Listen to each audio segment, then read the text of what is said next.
Então, eu vou começar. Se mais algum colega for entrando aí no decorrer, eles vão pegar o bonde andando, tá? Como vocês já sabem, meu nome é Cassiane, eu sou professora de Sociologia de vocês. E a aula que eu vou dar hoje aqui para vocês é uma aula mais ampla da Sociologia, para vocês entenderem como que vocês vão fazer para estudar Sociologia sozinhas, né? Porque, querendo ou não, nesse processo que nós estamos passando remoto, vocês têm que ter muita autonomia, muita capacidade de estudar sozinha. Né? Então, para vocês conseguirem fazer esses estudos, como Sociologia é uma disciplina nova, é uma disciplina que vocês não tinham tido, não conheciam, vocês não sabem muito bem como lidar. E eu vejo pelas respostas, às vezes, as dificuldades que vocês estão tendo de responder as questões, principalmente as questões abertas, né? Na forma de escrever, de argumentar e etc. Então, para que a gente estuda Sociologia? Ah, tá. Outra coisa, se vocês tiverem dúvidas sobre o que eu estou falando, pode me interromper na hora que eu estiver falando, e não precisa esperar eu parar um pouco. Se tiver alguma dúvida, fala, professora, eu estou com uma dúvida, que eu paro de explicar e escuto vocês, tá bom? Então, para que a gente estuda Sociologia? É importante compreender qual é a finalidade da Sociologia para o desenvolvimento de vocês, né? O desenvolvimento intelectual de vocês. Para que vocês consigam fazer todo esse movimento que eu estou falando aqui, que é de ter uma visão mais crítica, né? Conseguir refletir sobre a sociedade que a gente vive, conseguir refletir sobre as relações sociais que vocês têm. Então, ao aprender Sociologia, você vai conseguir desenvolver esse olhar crítico. O que é o olhar crítico?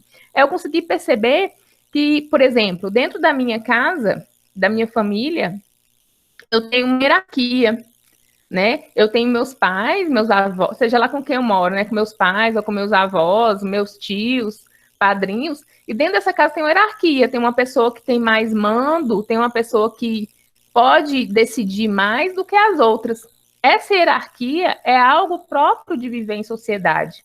Como tem hierarquia também na nossa sociedade como um todo, né? Nós temos dentro da cidade um prefeito, né? Na comunidade de vocês aí, vocês vão ter o presidente da comunidade, que vai ser aquela pessoa que vai trazer as questões. Então, tem uma hierarquia de tomada de decisão nas relações sociais, a gente já consegue olhar para isso de uma maneira mais crítica quando a gente estuda Sociologia. E aí vocês começam também a poder questionar, né? Questionar o que vocês não estão entendendo, né? Questionar e pesquisar sobre aquele assunto quando você não está tendo certeza. Então, na filosofia, a gente aprende a questionar nossa existência, nossa forma de viver, questionar as regras do mundo. Mas na sociologia, a gente vai buscar as respostas, né? A gente vai querer saber por que de alguma coisa. Né? Por que os pais têm as decisões dentro de casa, não são os filhos, por exemplo. Aí você vai estudar e vai ver que em todas as sociedades que existem no mundo, seja a sociedade indígenas, nas tribos africanas, em qualquer lugar no mundo, sempre é assim. Então, foi uma regra que foi estabelecida. E a partir do momento que você compreende aquela regra, você compreende que você tem que absorver e lidar com aquela regra de tal maneira ou de outra tal maneira. Né? Você vai conseguir compreender como você lida com essa regra na sociedade que você vive.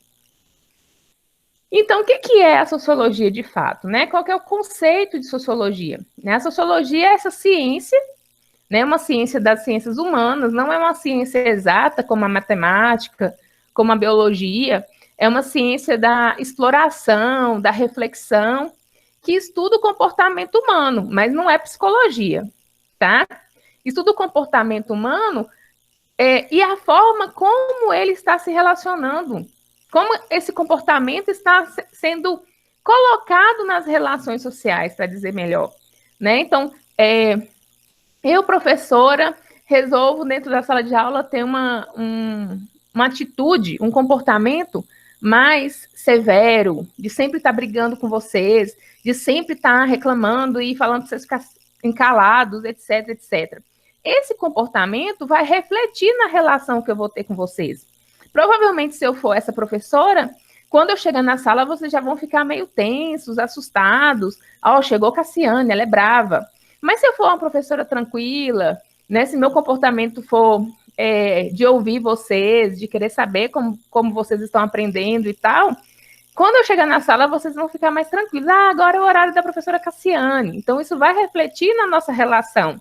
Então, a gente estuda na sociologia os comportamentos para entender como esses comportamentos afetam ou não as relações entre os indivíduos e essa interação social, tá? E aí, gente, a gente passa para o que vocês estudaram ali no começo do ano, né? No PET 1, sobre a diferença entre senso comum e ciência, né? O que é o senso comum e o que é a ciência? Quando a gente fala de senso comum, a gente está falando do conhecimento cotidiano e das crenças que nós temos por causa de coisas que vivemos, né? Você pode começar a acreditar que um suco de maracujá vai fazer você ficar calmo, porque aquilo foi passado de geração para geração. Mas você não questiona se realmente fica calmo ou não. Né? Quando você questiona, isso se torna ciência. Então, você vai procurar o conhecimento, você fala assim, o suco de maracujá realmente acalma, mas é porque ele tem determinadas propriedades e tal, então tem uma análise, fizeram testes nas pessoas para poder ver se realmente acalmava. E aí o senso comum, ele é comprovado através da ciência. Então, é necessário na sociologia que vocês façam esse movimento também, de mesmo quando vocês tenham alguma coisa que vocês sabem, que vocês acreditem, que seja do senso comum, que vocês procurem saber se aquilo realmente tem dados científicos, se é comprovado cientificamente. E outra coisa que é importante a gente fazer a diferença quando a gente pensa na sociologia é a diferença entre definição e conceito.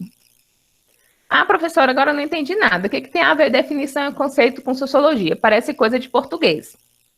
Não é coisa de português. É coisa de sociologia e filosofia. Por quê? Definição é o significado da palavra. Por exemplo, se eu tenho uma palavra e eu falo para vocês assim, definam o significado de amor. Aí vocês vão lá no dicionário, vão procurar a palavra amor e vão colocar para mim o significado de amor. Se você tem um conceito sobre a palavra amor, ela vai dizer respeito muito, assim, de um grupo de pessoas que resolveu pensar sobre o amor e formulou um conceito diferente, que não vai ser o que vai estar no dicionário, tá? No dicionário, a gente vai ter o significado padrão, seco. O conceito, ele tem a ver com uma construção do sentido a partir de uma análise. Por exemplo, as pessoas que acreditam que o amor só existe se a gente também for amado, isso é um conceito. O amor só existe se for recíproco. Se não for, não é amor. Isso é um conceito. Isso não é o significado da palavra amor. Né? O significado da palavra amor deve ser algo como assim, sentimento de afeto entre as pessoas. Uma coisa seca. Né? O conceito são os significados maiores que nós vamos fazendo sobre aquela palavra, tá? Então, quando a gente estiver trabalhando em sociologia, nós não vamos estar trabalhando com o significado das palavras, nós vamos estar trabalhando com o conceito das palavras. Por isso que na hora que eu peço vocês poderem refletir sobre palavras como ideologia ou a própria palavra sociologia, a palavra sociedade, indivíduo, é para vocês pensarem sobre o conceito, sobre o que se formulou sobre essa palavra, e normalmente no livro de sociologia, no material do PET, que vocês vão estar aí, vai ter o conceito, não o significado, né? Não essa definição. Então, vamos ver aqui um exemplo de definição e conceito. Então, vamos ver um exemplo aqui de definição e conceito. Definição de sociedade. É o agrupamento de seres que convivem em estado gregário, né? Estão juntos, e em colaboração mútua. conceito de sociedade. É um grupo humano que habita em certo período de tempo e de espaço, seguindo um padrão comum, coletividade. Então, o que tem diferente aqui da definição do conceito? Eu posso trazer um exemplo para vocês. As formigas, elas vivem em sociedade, porque elas são um agrupamento de seres que convivem em um estado coletivo e colaboram uma com a outra mutuamente, né? Igual as abelhas, vocês devem conhecer, que as formigas fazem formigueiros, cupins, todos esses animais que juntam e vivem em comum, com as baleias orcas, elas vivem em famílias, né? Então, elas vivem em sociedade. O conceito de sociedade já vai trazer para a nossa realidade de ser humano. Então, restringe. É o grupo humano que habita em certo período de tempo e espaço, seguindo um padrão. Né? Esse padrão nós vamos ver aqui mais para frente, que é a cultura, né? A forma como a gente vive, como é determinado em cada sociedade, a gente chama de cultura, né? E aí, gente, entendendo essa diferença entre conceito e entre a palavra em si, né? Essa palavra, que é apenas uma palavra com definição, com um significado bem seco, é criado para a gente conseguir entender esses conceitos, o que a gente chama de categorias analíticas, né? Que é quando essa palavra deixa de ser apenas uma palavra com uma definição e passa a ser uma categoria de análise. Por exemplo, quando a gente passa a sociedade, da sociedade geral, que pode ser a sociedade dos animais, das formigas, das orcas, etc., e passa para a sociedade humana, então a gente está falando de sociedade como categoria analítica, porque na hora que eu falar sociedade, eu vou pensar nos humanos, vou pensar em cultura, vou pensar nas pessoas relacionando uma com as outras, interagindo uma com as outras, criando hierarquia, criando soluções para os problemas sociais, etc. Né? Então, sociedade se torna uma categoria analítica, como outras. Por exemplo, a gente pode pensar gênero, é uma categoria analítica, porque na hora que eu falar de gênero, dentro da sociologia, eu não estou falando só do gênero que a gente aprende lá em português, né? Que são o gênero das palavras, né? A palavra pode ser feminina, vamos dizer assim, masculina, né? Então, a gente tem o batom, e a gente sabe através do artigo feminino ou do artigo masculino. Não é desse gênero que eu estou falando, do gênero de português. Aí eu estou falando do gênero quando a gente pensa em pessoas, em seres humanos. Então eu vou pensar como em cada sociedade homens e mulheres se relacionam. Quais são os papéis de homens e mulheres nas diferentes sociedades do mundo? Né? Como isso acontece? E você está vendo que eu sempre estou falando que é em várias sociedades? Por quê? Porque a sociologia ela não fica focada apenas na nossa sociedade. Ela sempre dá uma espiadinha na sociedade do outro, para ver se é igual, se está acontecendo mais ou menos do mesmo jeito. Por exemplo, uma categoria que os sociólogos gostam de estudar, matrimônio, né, o casamento.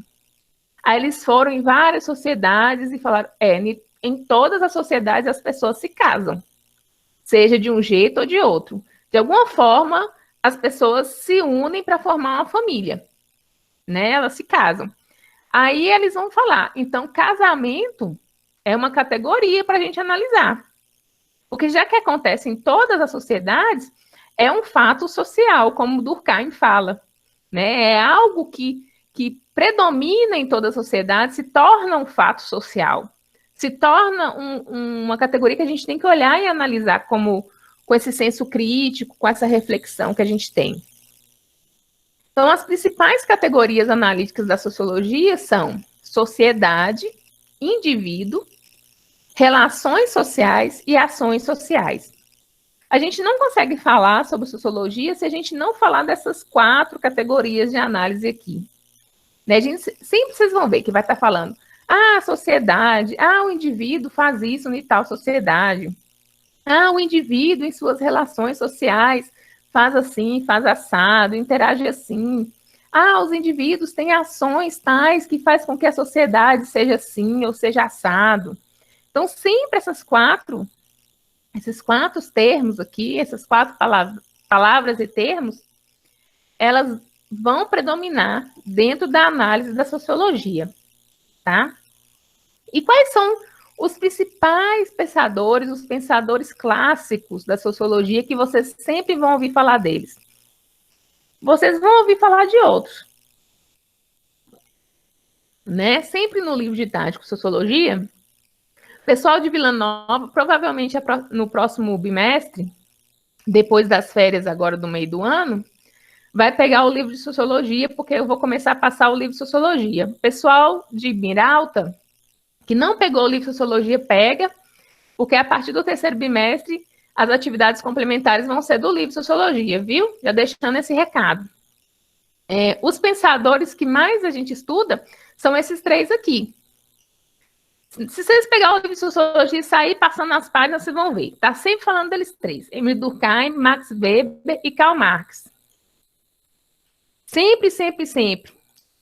E aí, o que acontece?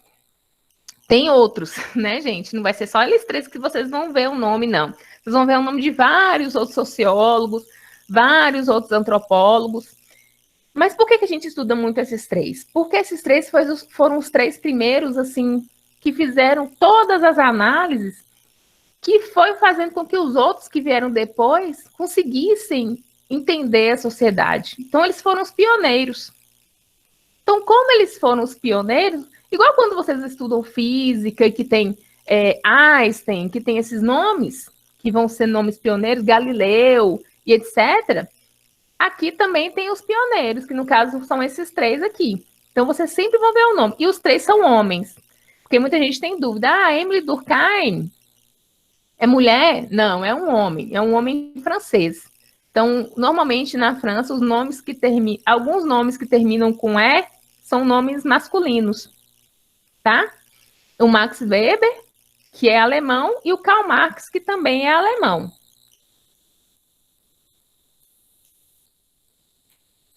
Continuando aqui.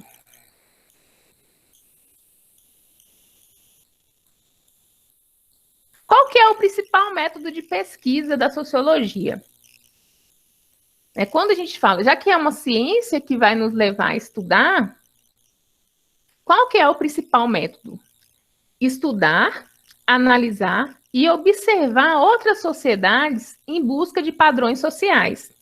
Lembra que eu já falei ali no começo da aula que na sociologia a gente sempre olha as outras sociedades? A gente sempre quer saber o que está acontecendo nas outras sociedades.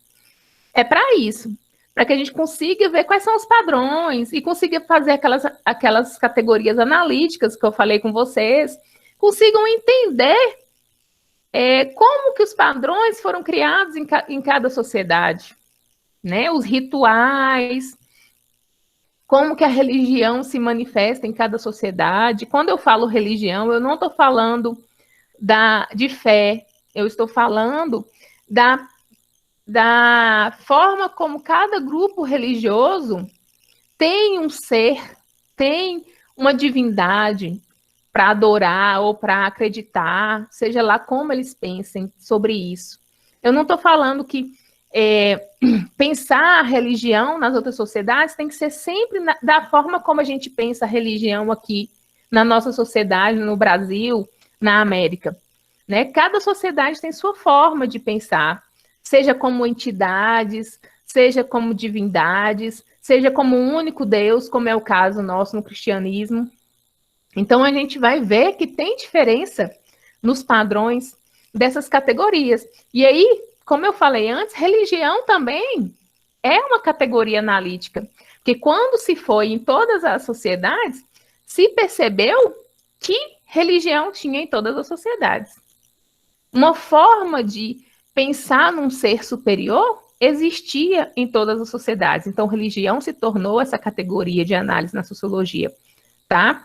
Então, sempre vai ser dessa forma, vai sendo estudando, analisando, observando, né, fazendo perguntas, fazendo pesquisas, questionando. Por isso que eu passei aquela pesquisa para vocês no finalzinho da atividade complementar, para atiçar, para provocar vocês a fazer pesquisa também, tá? A perguntar às pessoas, a questionar e etc. E buscar compreender as coisas que acontecem na sociedade. E esses padrões que eu falei aqui no slide anterior é o que a gente chama de cultura. Então, todo o padrão que uma sociedade tem, a forma como eles pensam a religiosidade, a forma como se casam, a forma como homem e mulher se relacionam, a forma como eles pensam que a justiça tem que ser feita, por exemplo, né? Como que os seres humanos devem ser punidos ou não quando eles burlam as regras. Todas essas questões são cultura. E a gente tem que pensar que culturas são diversas, são várias as culturas que existem no mundo. Né? São várias as tradições, os costumes, as formas de pensar. Então, as pessoas pelo mundo pensam e vivem de formas diferentes. E a sociologia traz esse questionamento e essa perspectiva reflexiva para a gente. E aí ela fala para a gente um pouco sobre relativismo cultural. O que é o relativismo cultural? Então, a gente tem na sociologia essa perspectiva do relativismo cultural, né? E o que é o relativismo cultural? Porque principalmente quando a sociedade, grupos, as navegações, vocês já estudaram isso na história, os grupos saíram para colonizar outros grupos, em outros países, em outros territórios, vamos dizer assim, porque não eram nem países, eles tinham certeza que nesses outros lugares só tinha gente primitiva. E o que é primitivo? É gente que não tem cultura. Então, eles se achavam superior e que eles tinham cultura. Né? Então, quando os europeus vieram para o Brasil, por exemplo, que estavam aqui os indígenas, vários grupos indígenas, eram diversas culturas, não era uma só. Porque os povos indígenas são diversos, não é um grupo só de indígena que tem no Brasil, são vários, com culturas diferentes. Quando os europeus chegaram aqui para poder colonizar, e que eles deram de cara com esse povo, eles falaram, isso é um bando de primitivo, vive igual bicho, são selvagens. Então, eles não têm cultura. E aí os europeus achavam que eles tinham cultura, e os indígenas não. Só que a sociologia fala assim, vocês estão enganados. Como que eles não têm cultura? Eles se casam, eles têm um sistema de hierarquia, eles têm um sistema de punição. Quando alguém quebra a regra, eles punem. Tá? Eles têm religião, eles têm uma forma, né, um padrão social dentro da comunidade deles. Como é que eles não têm cultura? Né? Então, o relativismo cultural é isso, de você olhar para um outro grupo e falar assim, ali também tem cultura. E a cultura, gente, ela é dinâmica, ela muda. Não quer dizer que se porque o indígena em 1500 vivia de um jeito, que ele tem que viver do mesmo jeito até hoje. Porque a cultura ela vai mudando. A mesma coisa nós. Quando os europeus chegavam aqui, eles não escovavam dente, eles não tomavam banho. Nós vivemos igual a eles? Não, né? Nós pegamos a cultura deles, porque a nossa cultura hoje tem mais a ver com a cultura europeia do que com a cultura dos indígenas. Não que nós sejamos europeus, nós não somos, mas tem mais a ver com a cultura deles, essa cultura ocidental e tal. Mas a gente mudou, essas culturas foram mudando, as culturas foram se transformando. A mesma coisa acontece na cultura dos povos indígenas, vão se transformando, né? Eles veem na cultura alheia alguma coisa que eles acham interessante, eles começam a usar. É a mesma coisa a gente. Por exemplo, a gente descobriu que lá na China eles comem sushi, e sushi é maravilhoso. No Japão eles comem sushi, e sushi é uma delícia. Hoje em dia já faz parte da nossa vida. Então, já faz parte da nossa cultura. Então, a cultura é assim, a gente vai trocando uma com a outra, a gente vê uma coisa legal que tem em outra cultura, a gente começa a usar, começa a fazer daquilo parte da nossa cultura também, tá? Então, a mesma coisa acontece na cultura dos indígenas, em qualquer lugar, né? Se você for na China, no Japão, nos Estados Unidos, você vai encontrar McDonald's na China.